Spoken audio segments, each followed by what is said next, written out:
Bab 2621, Lompat ke Kolam.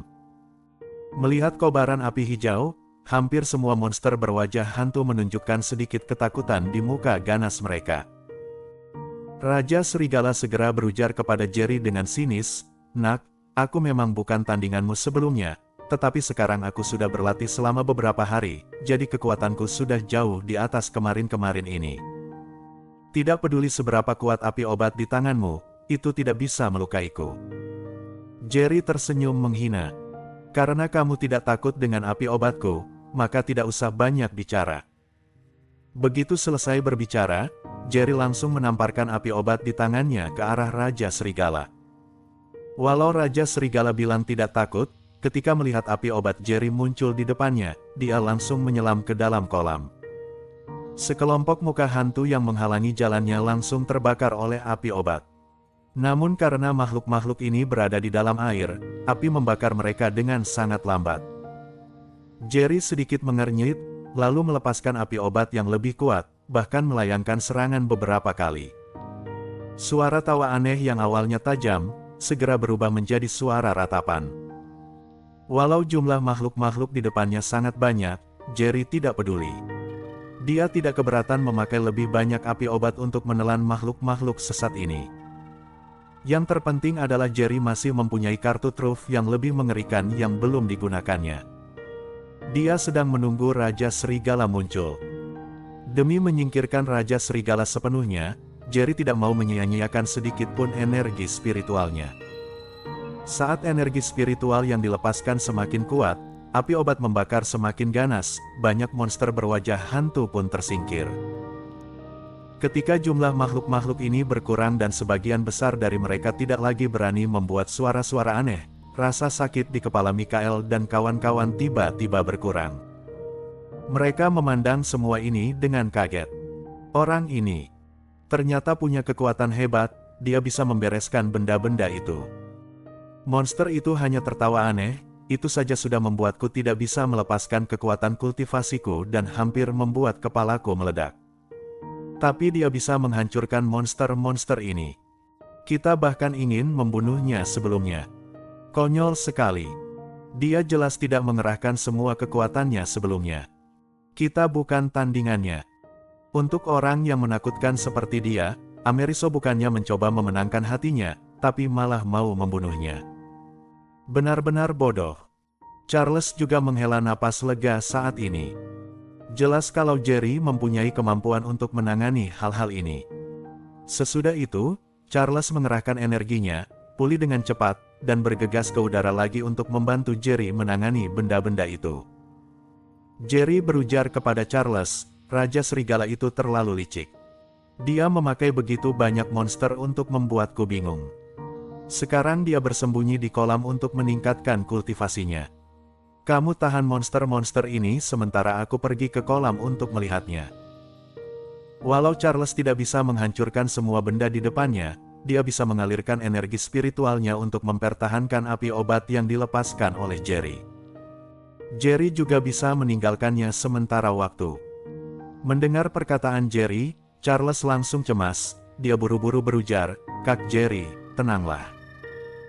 Walau kamu bisa membereskan benda-benda ini dengan gampang, kolam itu sangat aneh. Jangan ambil risiko. Sesudah kamu membereskan semua ini, Raja Serigala pasti akan muncul dengan sendirinya." Jerry merenung sejenak, dan akhirnya menggelengkan kepalanya. Sebelum Charles berbicara lagi, Jerry langsung melompat ke kolam berbahaya mengikuti jejak yang ditinggalkannya pada Raja Serigala. Bab 2622, hentikan sekarang juga. "Kak Jerry." Charles memanggil, tetapi sosok Jerry tak terlihat lagi, meninggalkan ombak yang bergelombang. Mikael dan yang lainnya di samping juga tercengang. Mereka tidak menyangka kalau Jerry tidak hanya berani melawan makhluk-makhluk mengerikan itu, tetapi juga dengan berani melompat ke dalam kolam. Saat mereka datang ke tempat ini sebelumnya, mereka sudah merasakan aura di dalam kolam yang sangat aneh, sehingga mereka tidak pernah berpikir untuk mendekat. Hingga monster berwajah hantu yang tak terhitung jumlahnya muncul di kolam, reaksi pertama mereka adalah melarikan diri, mereka tidak pernah terpikirkan untuk melawan secara langsung. Melihat Jerry melompat turun, mereka ingin menghentikannya, tetapi sudah terlambat. 6. Mereka tahu kalau Jerry sampai terbunuh di kolam, nasib mereka pasti akan menyedihkan. Bagaimanapun, muka-muka mengerikan di depan mereka bukanlah sesuatu yang bisa mereka hadapi. Muka-muka yang mengerikan itu, tawa mereka yang aneh saja sudah cukup membuat mereka kehilangan separuh nyawa mereka. Seseorang bertanya kepada Mikael dengan gugup, "Tuan Mikael, menurut kamu apa orang itu masih bisa keluar?" Mikael segera berujar dengan getir, "Dia pasti akan keluar, kalau dia tidak keluar, kita semua akan mati." Walau mereka tidak optimis Jerry bisa keluar dari kolam hidup-hidup, mereka semua berharap Jerry bisa selamat. Walau ada beberapa konflik antara mereka dan Jerry, mereka percaya kalau manusia jauh lebih mudah dihadapi daripada muka-muka mengerikan ini. Mereka masih punya kemungkinan untuk hidup di tangan Jerry. Namun, di tangan muka-muka yang mengerikan ini, sama sekali tidak ada peluang untuk hidup. Benar saja, tepat ketika mereka cemas, Charles sepertinya tidak kuasa lagi menahan muka-muka mengerikan itu. Bagaimanapun, kultivasi Charles tidak sekuat Jerry, dan kemampuannya mengendalikan api obat juga tidak sehebat Jerry.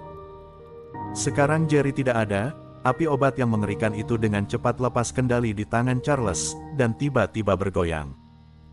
Melihat ini, muka-muka yang menakutkan itu menjadi bersemangat.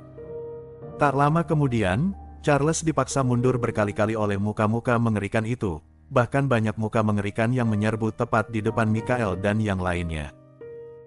Para seniman bela diri dari Ameriso itu langsung mengumpat, binatang-binatang ini ternyata berani menyerang kita. Mereka berempat tidak berani berpikir untuk melarikan diri lagi.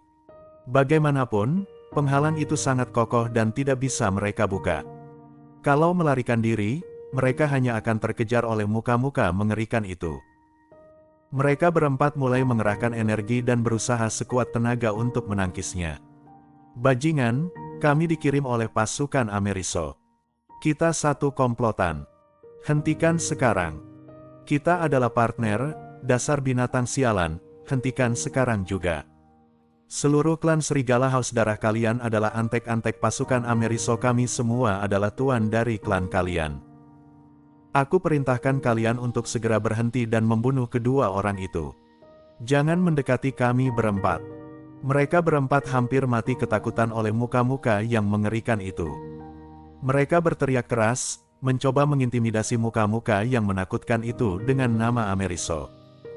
Namun, muka-muka mengerikan itu sepertinya tidak mengerti apa yang mereka katakan. Mereka hanya tertawa aneh dan terus menyerang, tidak peduli apakah itu seniman bela diri dari Ameriso atau seniman bela diri dari Kyushu. Akhirnya, Mikael berujar kepada yang lain, "Makhluk-makhluk ini mungkin bukan dari klan Serigala Haus Darah. Mereka tidak akan menunjukkan belas kasihan kepada kita.